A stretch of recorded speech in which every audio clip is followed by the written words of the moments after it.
Hey, bonjour la gang Choc. Je suis contente de pouvoir passer du temps à vous parler comme ceci. Ça fait un bout de temps. On avait fait Switch 1, une soirée choc virtuelle. Et j'ai voulu quand même faire la suite de 1 Roi 19 avec vous, comme une étude. On va passer un petit peu de temps dans la parole, lire ensemble, prendre un petit temps d'étude sur la suite de ce qui se passe avec le prophète Élie. Alors, manquez pas de voir la première vidéo que j'ai faite avec des jeunes qui se sont offerts comme bénévoles. Mais là, aujourd'hui, on va le faire un peu différemment. Donc, prenez votre Bible, suivez-moi. On va rentrer dans le texte 1 Roi 19.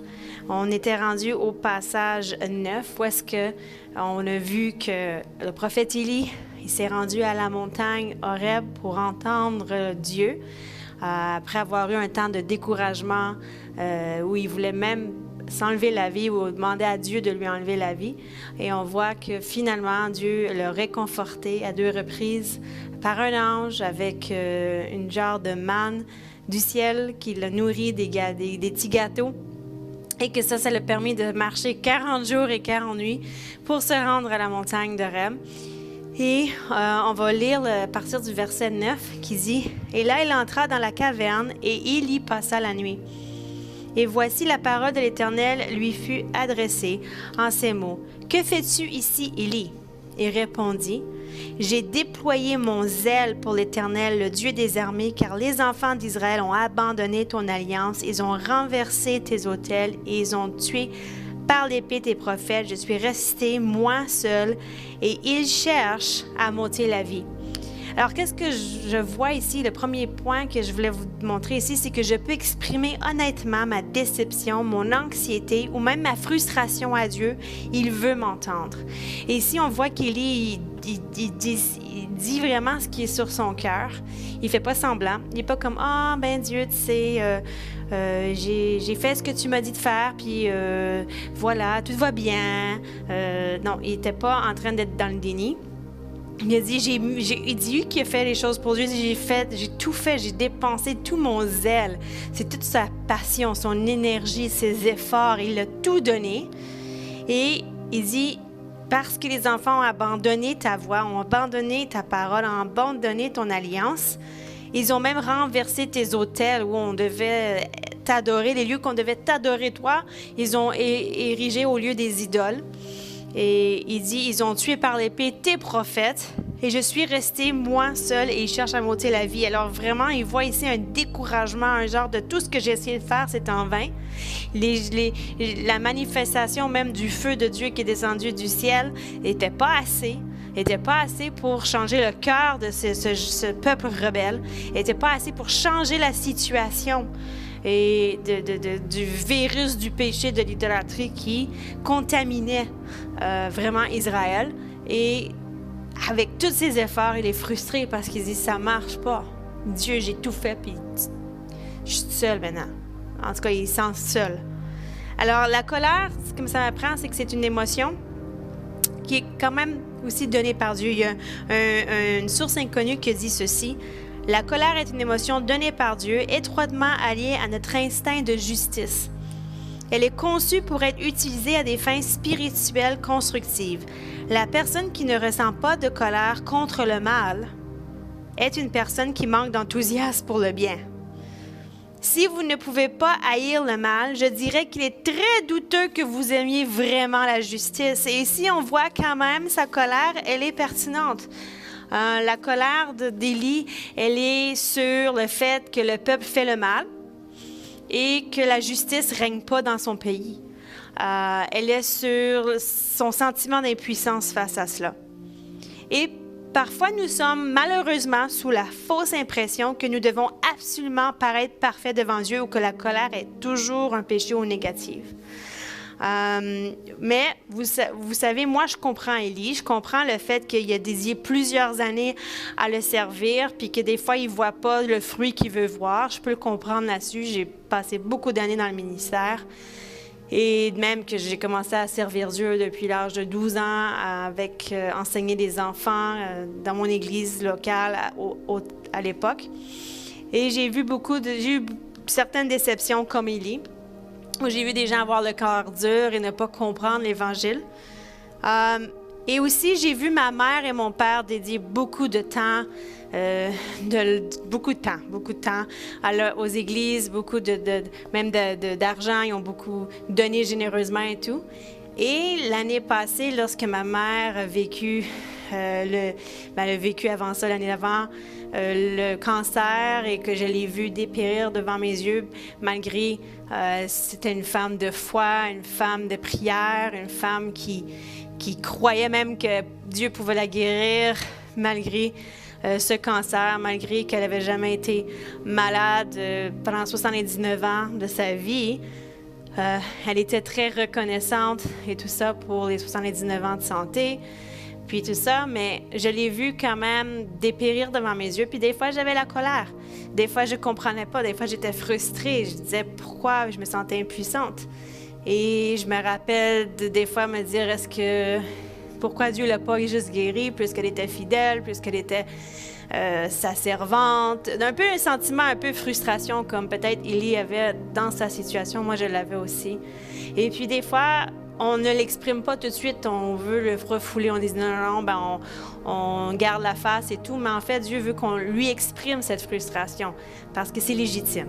On peut être frustré et il n'est pas ébranlé par cela. Il veut t'entendre, il veut savoir comment tu vis cela à l'intérieur. Il veut que tu le ressors parce que le refoulement, ça va toujours plus te faire mal à toi. Et Dieu est là pour justement t'aider à passer au travers. Et le plus que j'ai commencé à l'exprimer à Dieu, le plus qu'il me rappelait que ma mère avait une paix dans sa situation, que ma mère était un témoignage pour plusieurs dans cette situation, que ma mère a pu même évangéliser sa famille au travers de cette situation, ce qu'elle voulait. Et Dieu, des fois, utilise des situations difficiles, mais pour arriver à un objectif. Et en fait, tout le monde de son entourage, les gens autour, la famille, tout ça, ont quand même été impactés positivement par le témoignage que ma mère a pu être au travers de cette situation. Mais des fois, on oublie cela. Des fois, on pense juste, on met notre perspective sur le négatif et Dieu veut qu'on change de regard. Mais on ne peut pas le faire si on n'exprime pas à Dieu qu'est-ce qu'on ressent. Et c'est ce qui arrive. Parfois, les déceptions que nous vivons deviennent pires parce qu'on refoule nos émotions. Puis ça empire, ça devient comme un cancer dans notre cœur. Et l'anxiété devient plus grande ou la frustration devient plus grande. Puis il y en a qui vivent ces mêmes sentiments en ce moment face à la situation COVID. Et ils sentent obligés par le gouvernement de vivre le confinement, l'isolation, que c'est difficile. En même temps, il y en a qui ont peur, beaucoup de peur d'attraper la maladie. Ils vont même aller à l'hôpital, faire les tests. Au petit grattement de gorge, ils disent « Rona, is that you? » Parce qu'ils ont peur que ce soit coronavirus quand ils ont un petit grattement de gorge, un petit mal de gorge et ils ont des phobies et nettoient leurs mains peut-être 75 fois par jour, qui est bien. Ils ne vont peut-être pas attraper la maladie, mais en fait, ils s'imaginent toujours qu'ils ont la maladie. Donc, peu importe, c'est des situations très difficiles. Et on peut aussi parler de l'économie. On sait que plusieurs parents de vos parents ont peut-être eu des problèmes de travail, vos amis, des gens de la famille qui peuvent avoir eu des problèmes avec perte d'emploi, ou si vous êtes entrepreneur, des choses comme ça. Donc ça, c'est des choses difficiles aussi. Mais l'essentiel, c'est de parler à Dieu dans toutes ces situations. Il veut t'entendre et c'est ce qu'on a pu voir parce que Dieu a posé la question à Élie. Ensuite, au verset 11, l'Éternel dit « Sors et tiens-toi dans la montagne devant l'Éternel. » Et voici, l'Éternel passa. Et devant l'Éternel, il y eut un vent fort et violent qui déchirait les montagnes et brisait les rochers. Mais l'Éternel n'était pas dans le vent. Et après le vent, ce fut un tremblement de terre. L'Éternel n'était pas dans le tremblement de terre. Et après le tremblement de terre, un feu. Mais l'Éternel n'était pas dans le feu. Et après le feu, un murmure doux et léger. Quand Élie l'entendit, il s'enveloppa le visage de son manteau. Il sortit et se tint à l'entrée de la caverne. Et voici une voix lui fit entendre ces paroles. La même question que fais-tu ici, Élie? Il répondit, la même réponse, j'ai déployé mon zèle pour l'Éternel, le Dieu des armées, car les enfants d'Israël ont abandonné ton alliance, ils ont renversé tes autels, ils ont tué par l'épée tes prophètes, je suis resté moi seul et ils cherchent à m'ôter la vie. Ici, on voit que Dieu nous parle souvent dans la solitude, sans distraction ni bruit extérieur. Dieu n'est pas toujours dans l'éclat, dans les feux d'artifice, dans le sentimentalisme, mais parfois il est dans les temps de solitude, d'isolement, de confinement. Et c'est là où est-ce qu'on peut plus encore l'entendre. Ça me rappelle l'histoire d'un fermier. Un matin, ce fermier dit à sa femme qu'il allait cueillir des fruits mûrs dans son champ. Alors, il est parti tôt pour pouvoir réchauffer le camion. Il avait besoin de plus d'essence, alors il est allé au magasin pour l'obtenir. Sur le chemin du magasin, il a remarqué que les porcs n'étaient pas nourris. Alors, juste avant qu'il quitte la maison à marche, il va aller chercher du gaz. Il voit que ses porcs ne sont pas nourris. Il s'est donc rendu où est-ce qu'il y avait de la nourriture, des sacs de nourriture.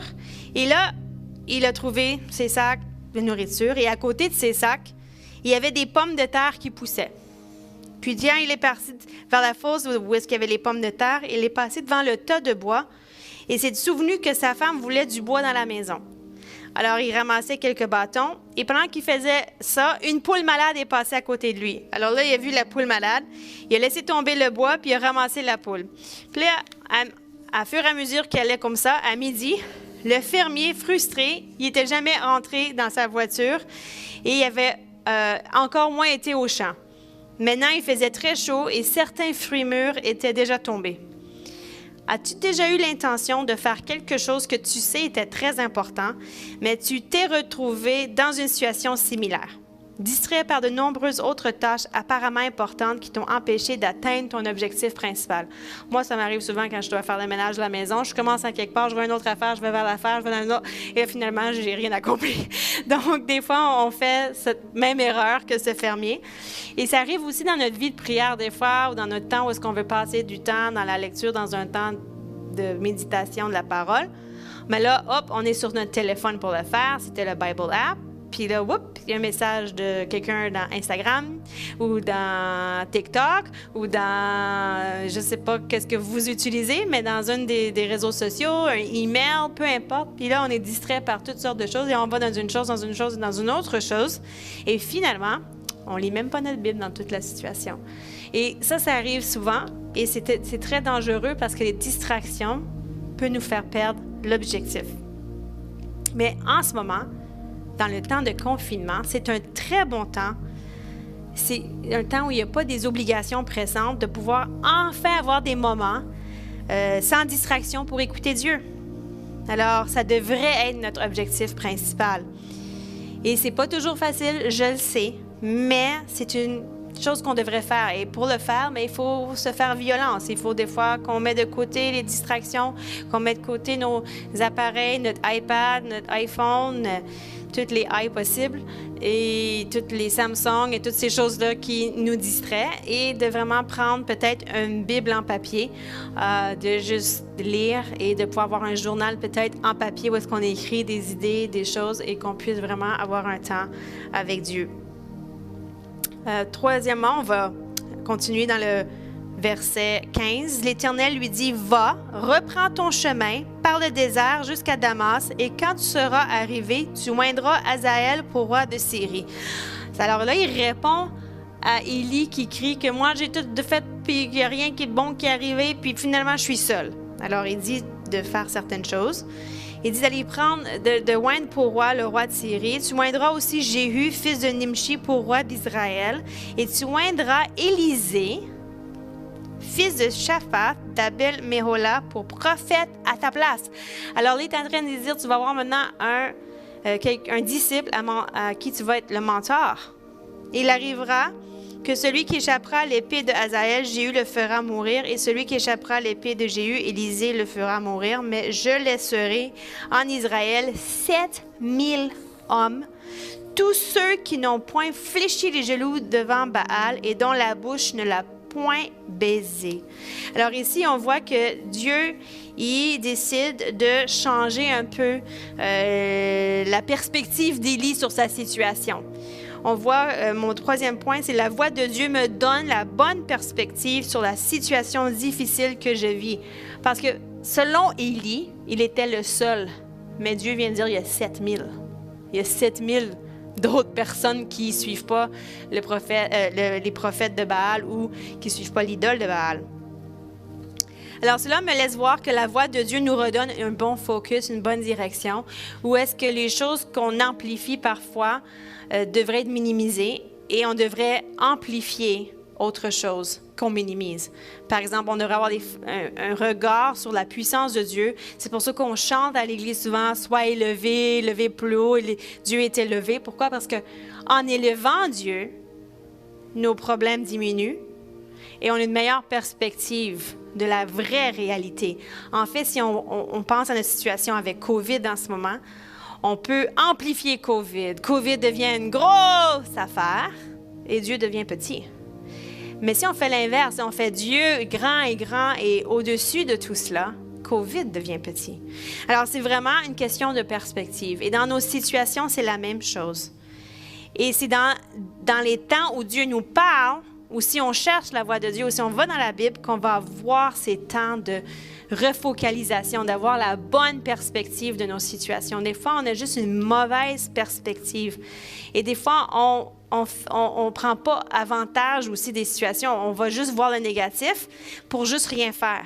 Si on se dit « Oh, il n'y a plus d'école. Oh, ça va mal. Oh, ben, il n'y a rien qui avance. » Mais en fait, on peut penser « Hey, c'est le temps où je peux maintenant me préparer, faire de l'exercice plus, faire des marches, faire des push-ups. Quand je vais avoir gym l'année prochaine ou quand j'aurai gym plus tard, ben, je vais être à la tête et non à la queue. Ou je peux faire plus de lecture parce que peut-être je n'étais pas super bonne là-dessus, je devrais en lire encore plus pour que quand l'école recommence, je ne vais pas être en arrière. Ou je devrais pratiquer ma mathématique. Ou je devrais... Ça, c'est des temps où vous pouvez le faire. Et vous pouvez peut-être être la tête et non la queue quand l'école va recommencer parce que vous avez cette capacité de vous préparer. Et des fois, il faut le voir, il faut changer notre perspective puis il faut mettre un plan en action. Alors, au verset 19, on voit qu'Élie partit de là et il trouva Élisée, fils de Shaphath, qui labourait. Il y avait devant lui 12 paires de bœufs et il était avec la 12e. Élie s'approcha de lui et il jeta sur lui son manteau. C'était une manière de dire « T'es choisi ». Et Élisée, quittant ses bœufs, courut après Élie et dit « Laisse-moi embrasser mon père et ma mère et je te suivrai. » Élie lui répondit « Va et reviens, car pense à ce que je t'ai fait. » Après s'être éloigné d'Élie, il revint prendre une paire de bœufs qu'il offrit en sacrifice avec l'attelage des bœufs. Il fit cuire leur chair et il la donna à manger au peuple. Puis il se leva, suivit Élie et fut à son service. Et ce que je vois ici, c'est que, quatrièmement, Dieu place des gens autour de moi pour m'aider. Dieu place des gens autour de nous pour nous aider. Vous allez dire, ouais, mais là, on est en confinement. C'est pas comme si je peux vraiment voir des gens, là, en ce moment. Oui, mais il y a des gens autour de toi. Je suis sûre que tu vis pas seul. Je suis sûre, maman ou papa ou grand-maman ou grand-papa ou je sais pas avec qui tu es, mais il y a quelqu'un autour de toi ou il y a peut-être tes frères, tes sœurs. Il y a des gens autour de toi. Et c'est peut-être un bon temps pour encore plus investir dans ces relations et valoriser les relations autour de toi. Un bon temps pour vraiment investir dans ces relations parce que ce que tu peux investir maintenant pourra avoir un effet pour très longtemps. Et c'est un bon temps aussi d'être reconnaissant pour ce que Dieu a mis dans ta vie. Et on voit ici que finalement, il va y avoir cette relation de Élie-Élisée qui va être très spéciale. Et c'est un bon temps aussi qu'on peut aussi même connecter les uns avec les autres, même si c'est virtuel. Que nous, le groupe Choc, on peut quand même avoir des contacts, que ce soit peut-être par des rencontres Zoom ou des rencontres dans Instagram ou peu importe. On peut encore avoir un contact, on peut encore se parler. Arrêtez pas de communiquer les uns avec les autres. C'est important de garder le contact de vos amitiés. dans ce temps ici. Alors, j'aimerais juste finir en priant pour vous, en priant sur ce passage qui nous apprend beaucoup sur comment vivre la situation COVID. Alors, on va prier ensemble. Seigneur, je te remercie pour chaque jeune ici qui écoute le son de ma voix. Seigneur, je te demande qu'ils aient la capacité d'être honnêtes avec Dieu par rapport à leurs émotions, la capacité de parler lorsqu'ils sont anxieux ou frustrés, de te parler, Seigneur, premièrement. Et Seigneur, je te demande aussi de leur aider à changer la perspective, de leur donner ta perspective divine, Seigneur, dans la situation. Qu'ils puissent ne pas juste augmenter les problèmes, mais qu'ils puissent vraiment voir que non, tu es au-dessus de toute situation, au-dessus de tout problème. Qu'ils puissent valoriser les relations autour d'eux, voir que c'est important de valoriser, de prendre... d'être reconnaissant même pour qui tu places dans nos vies, de aussi prendre ces relations aussi comme un tremplin pour pouvoir changer, pour pouvoir se préparer aussi pour le futur dans ces situations d'isolement aussi et de ne pas être juste distrait tout le temps, mais d'avoir des temps, des moments précis, de garder une horaire, de faire quand même des efforts pour pas juste se laisser aller et devenir whatever. Puis, non, mais qu'on puisse vraiment avoir des moments où est-ce on peut utiliser cette situation pour le bien. Seigneur, je te demande que ces jeunes puissent utiliser cette situation pour grandir, pour avoir une meilleure compréhension de qui tu es, pour des meilleures relations familiales et pour que les choses qui sont peut-être en ce moment négatives puissent vraiment devenir positives. Et nous prions dans ton nom tout-puissant. Amen. Et j'ai hâte de vous voir.